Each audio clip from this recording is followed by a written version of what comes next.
ओ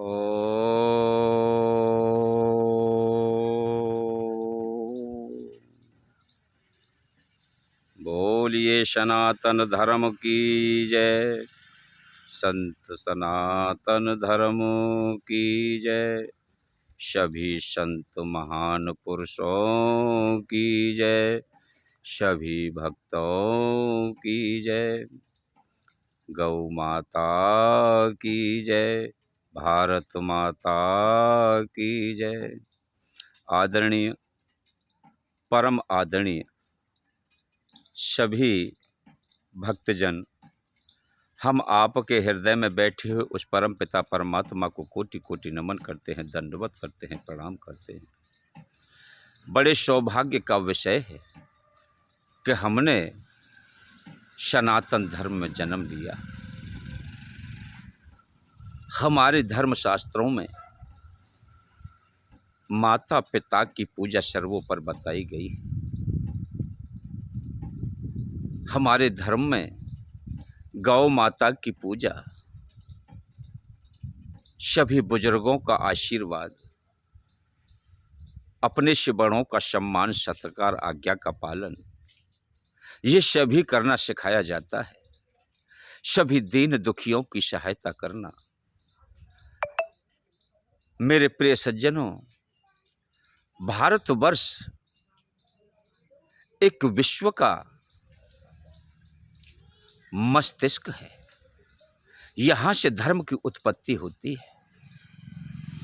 बाकी कहीं विदेशों में चले जाइए, धर्म नाम की चीज नहीं होती। मेरे प्रिय सज्जनों, एक बार बचपन में ही माता कैकेयी खिलवाड़ के लिए जाती हैं। खेलते खेलते वह दुर्वासा ऋषि के आश्रम में पहुंच जाती है।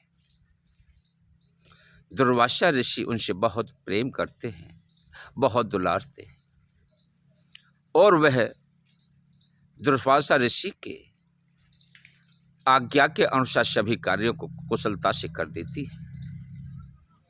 दुर्वासा ऋषि उनकी सेवा से बहुत प्रसन्न होते हैं, बहुत प्रभावित होते हैं। दुर्वासा ऋषि ने उनकी सेवा से खुश होकर के उससे कहा कि हे पुत्री, आपका समय आने पर मैं एक ऐसा आशीर्वाद प्रदान करता हूं कि आप अपने एक हाथ को वज्र का बना सकती हो अपनी इच्छा अनुसार। जब चाहोगी जब वज्र का बन जाएगा। उस वरदान को प्राप्त करने के बाद मेरे प्रिय सज्जनों, माता कैकेयी का विवाह महाराज दशरथ जी के साथ हुआ।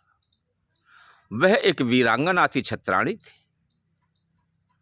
वो हमेशा महाराज दशरथ के साथ रण कौशल में जाती थी। जब देवासुर संग्राम हुआ तो वहां पर माता कैकेयी उनके साथ यज्ञ उस युद्ध स्थल में तैयार थी। इंद्र की आज्ञा के अनुसार देवताओं की ओर से महाराज दशरथ ने युद्ध किया। देवता और दानवों में बहुत घनघोर युद्ध किया। अब तो मेरे प्रिय सज्जनों, जब दानव परास्त हो गए तो वहां से लौटते समय पर उन्हें एक काला काला व्यक्ति दिखाई दिया और उससे पूछने लगे, अरे भाई तुम कौन हो? तो उस काले व्यक्ति ने कहा कि भाई मैं कोई भी सही, लेकिन आप अपने मार्ग से जा रहे तो चले जाइए, आप हमसे ना पूछो हम कौन है। कहा मेरी तरफ को क्यों नहीं देखते, आप मेरी तरफ को देखिएगा। उस काले का रूपी व्यक्ति ने कहा, नहीं, आप धर्मात्मा है, पुण्यात्मा है। आप देवताओं की ओर से रण कौशल में निपुण हैं। देवताओं की सहायता के लिए आपने युद्ध किया। आपकी वजह से देवताओं की विजय हुई, इसलिए आप यहां से चले जाइए, क्योंकि मेरी दृष्टि पड़ने से आपका अहित हो सकता है, नुकसान हो सकता है, कोई भी गड़बड़ हो सकती है। अब मेरे प्रिय सज्जन, इस प्रकार से उनके मना करने पर भी महाराज दशरथ बहुत कुछ कहते हैं कि नहीं, आप अपना चेहरा दिखाइए। तो मेरे प्रिय सज्जनों, जिस समय महाराज दशरथ देवताओं के साथ युद्ध कर रहे थे दानवों से, उस समय महाराज दशरथ के रथ का पहिया निकलने के लिए तैयार था, धुरा टूट गया, कीली निकल गई। तो उन्होंने युद्ध क्षेत्र में देखा कि मेरे स्वामी अगर पहिया निकल गया तो परास्त हो जाएंगे। इसलिए उन्होंने अपने उस वरदान को याद करते हुए अपने हाथ को वज्र का करके उस कीली की जगह पर अपनी उंगली लगा दी। और युद्ध पूर्ण होने के बाद में तब वहां से वापस हुए, यह मालूम हुआ दशरथ को। तो उन्होंने केके के लिए कहा कि देवी, मैंने आज आपकी वजह से अपने प्राणों की रक्षा की, आपने मुझे प्राणदान दिया है, आपको मैं वचन देता हूं कि आप मुझसे 2 वरदान मांग लें। तो केकई ने कहा कि महाराज, मैं वरदानों का क्या करूंगी, समय आने पर मैं आपसे वरदानों को प्राप्त कर लूंगी। अब आपके पास मेरे धरोहर के रूप में दोनों वरदान रहेंगे। तो वहां से लौटते समय शनिदेव से मुलाकात हुई। जब शनिदेव ने बहुत समझाया लेकिन दशरथ नहीं माने, तो उनके ऊपर जैसे ही दृष्टि पड़ी वो अचेत हो गए और उस आकाश से गिर करके नीचे गिरने लगे। उधर से गिद्धराज जटायु ने उन्हें अपनी पीठ पर लेकर के बड़े आदर के साथ, प्रेम के साथ सहनता से नीचे उतार दिया। और उस समय बेहोशी से निकल करके आए तो गिद्धराज जटायु को देखा तो उन्होंने कहा कि हे मित्रवर, आपने मेरे प्राणों की रक्षा की है, आप मुझसे वरदान मांग लीजिए।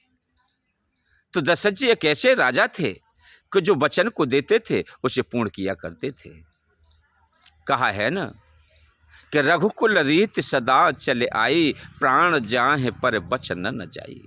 दशरथ जी के वचन कभी मिथ्या नहीं गए, जिसको जैसा वचन दिया उसे पूर्ण किया।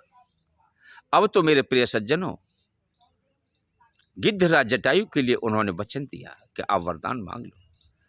तो उन्होंने कहा कि मैं समय आने पर मांग लूंगा, आपके पास मेरे वरदान धरोहर। उन्होंने कहा नहीं, मांग लीजिए।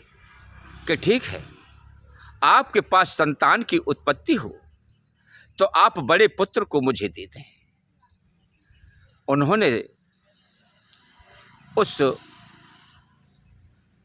अपने नियम को सही सलामत रखते हुए उन्हें वचन दे दिया।